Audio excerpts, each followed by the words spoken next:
Mynbou plaas al hoe groter druk op Suid-Afrikaanse boere. Van die Wes-Kaap tot in Mpumalanga word daar grond onteien vir mynbou. Landbou Weekblad het met Dr. Ferdi Meyer van die Bureau vir Voedsel en Landboubeleid gepraat oor hierdie kommerwekkende proses.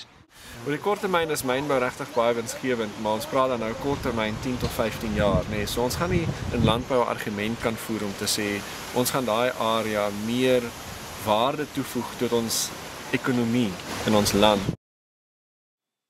Die Bureau het navorsing gedoen oor die impak van mynbou op voedselsekuriteit en die prys van kos in Suid-Afrika. So, voedselsekuriteit is nie net oor het ons 'n surplus van 'n produk nie, dit gaan ook oor die prys van die produk. En daarom, as ons nou praat van pryse, dan sê ek ja, daar gaan 'n impak op pryse wees en ons simuleer 'n toename in pryse van 10% op mielies, alleenlik uit daai gebied van 70,000 hektaar en ons kan maklik ons werk met die aanname in ons baseline dat dit 200,000 hektaar gaan wees. So ons kan maklik na impakte van 10, 15, 20% kyk op die mielieprys oor die langtermyn, net uitsluitlik as gevolg van mynbou.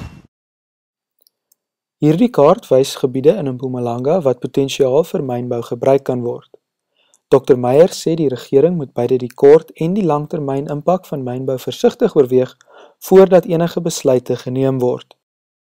Ja, dis 'n lang proses. So ek dink as 'n mens aan beleid dink, dan sal jy die myne daaraan moet koppel en gaan sê, goed, tot watter mate gaan hierdie grond gerehabiliteer word en waar gaan ons daai gronde kan vervang in ander gebiede in Suid-Afrika of hoe daai op die oomblik weet dat die gronde word aangekoop en die boere kry baie goeie pryse vir daai grond, maar oor die langtermyn gaan dit definitief 'n impak hê op ons surplus produksie van mielies.